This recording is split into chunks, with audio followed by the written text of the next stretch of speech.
Good morning night sa inyo lahat mga kapatid. JDB uli ang inyong abang lingkod. Pag-usapan natin itong buena mano na impeachment kay Vice President Sara Duterte. So kanina, nagpunta kami ron sa House of Representatives kasi nga inaabangan namin na may magpa-file.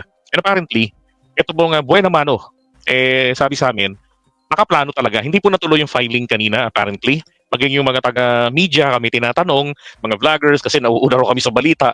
Ako, nakita lang din naman namin yan sa social media na mayroong fourth impeachment complaint against kay Sara. So dito, patanong pa lamang pero kino-confirm ko na sa inyo base sa na-receive namin doon na meron talagang nagpaplano na magsampa ng ika-apat na impeachment complaint laban kay Vice President Sara Duterte. Grabe no? Ano to? Paramihan ng complaint. Siya na ba yung magiging, sabi natin, world record niya yan? Di ba? Pang Guinness Book of World Record na may Vice President na may pinakamaraming, siya pa lang yata yung vice president na may pinakamarami na na impeachment complaint, 'di ba? So mangyayari ho nito, di ba kasalukuyan meron ng tatlo, ito yung magiging pang-apat. Now, sa pagbubukas nitong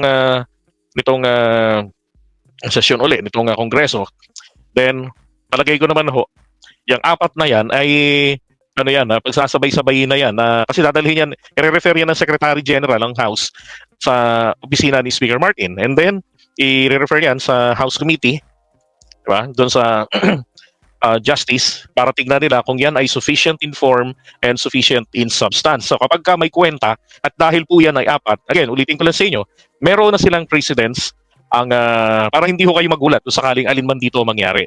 Meron na ho kasing precedent sila na nangyari dyan. Panahon ni Gloria Arroyo, di ba?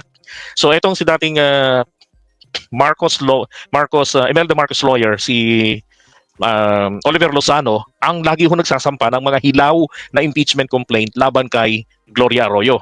Tapos susundan ito ng iba't ibang mga grupo ng complaint. Mayroong mga amended complaints, di ba? May mga yung mga secondary, mga ganon. Kaya lang ho, ang ginawa nilang rules natin ay kung alin ang nauna, yun ang kanilang tinatalakay. Okay? May precedence na tayong ganon. So, ibig sabihin, kapag kabasura yung unang isinampa, which is sila Trillanes yung unang nagsampa, na sinasabi nga na mukhang malabong lumusot. Diba? So, tingin ko, pag yun ang ginamit nila na precedence, basura yung tatlong impeachment complaints. Kaya dapat, pag nagpa-file dyan, ang dapat dyan ay talagang pinag-isipang maigi.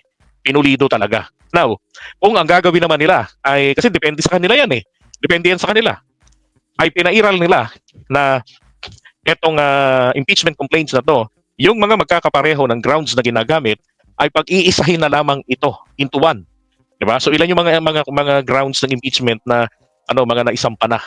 So parang tatlo na yata yun ginagamit nila or dalawa. Diba? At ang pinakamatinding araw po dito itong huling impeachment complaint, yung pangatlo na i-final na ito ay naka-back up din doon ang akbayan. Diba? Kila Trillanes, tapos kila yung una, din Leila de Lima, tapos itong sa akbayan, itong sa mga yung pangatlo, yung civil society, yung parang ganung klaseng grupo. Yung may pare, diba? Yung nag-file ng impeachment. Excuse me. So, sa akin, palagay ko, para hindi naman ho masayang talaga yung proseso, sapagkat ang impeachment po, ito po ay isang check and balance process. This is a political process ng ating demokrasya sa saligang batas. Pero, kailangan po na maituloy na yan. Hindi na po dapat itong hadlangan sapagkat, di ba, may nag-file na. Duty bound ang Kongreso na harapin ito kahit ang Pangulo ay nagsalita na. So ngayon, kung merong mga magsasampa pa ng impeachment, pwede pa ho yan hanggat sa hindi pa nila tinatalakay at yung natapos na ho yung proseso sa House. Kasi kapag dumating na yan dyan sa committee at nakita nila sufficient in form, sufficient in substance, diba? Kasi pag-iisahin lang talaga dapat yan Ang gagawin po ng House Speaker natin dyan ay i-impeach. Alam niyo po ba, Dynamic Force, alam mo ba kung sino ang nag-i-impeach sa akusado? Paki-comment, sino nag-i-impeach? Diba? So yun po yung gagawin. Sabihin ko na sa inyo, ang nag-i-impeach in all impeachment cases, ang House Speaker.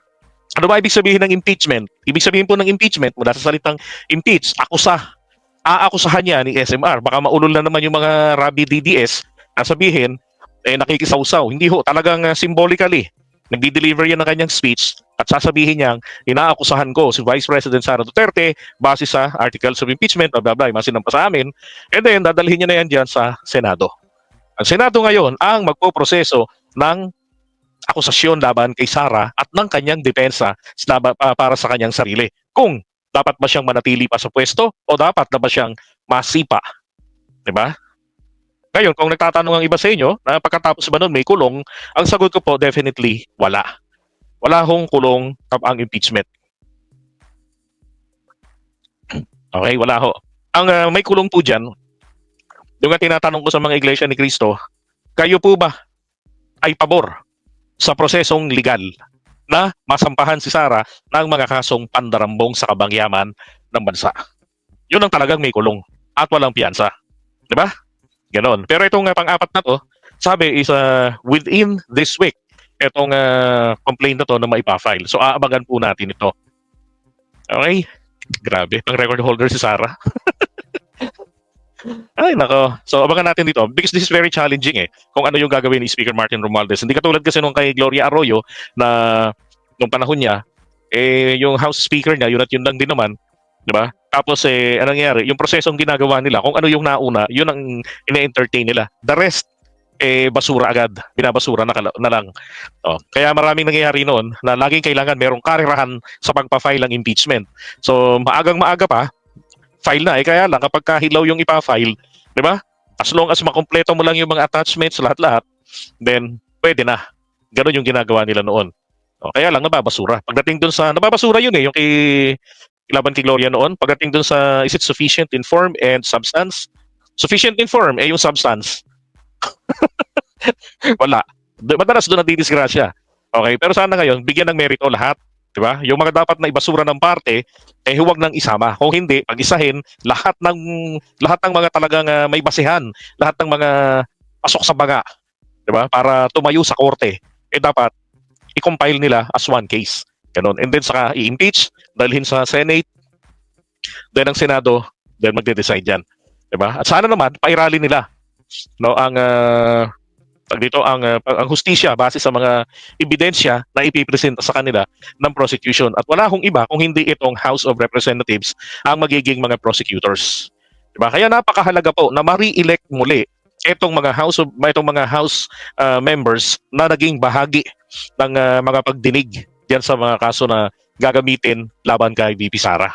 Lalo na yung mga abogado katulad ni Congresswoman Beatrix Luistro, dapat talagang sabi ko nga, it is a must for the Batanggenyos, 'di ba? Sa distrito niya na i-re-elect siya para maging maging prosecutor sa impeachment na 'yan. Alright, so iwan na natin, abangan natin itong ika-4. So binigyan ko na kayo ng idea lamang para malaman rin natin ano ba yung mga mangyayari, 'di ba? Para hindi tayo nagkakagulatan.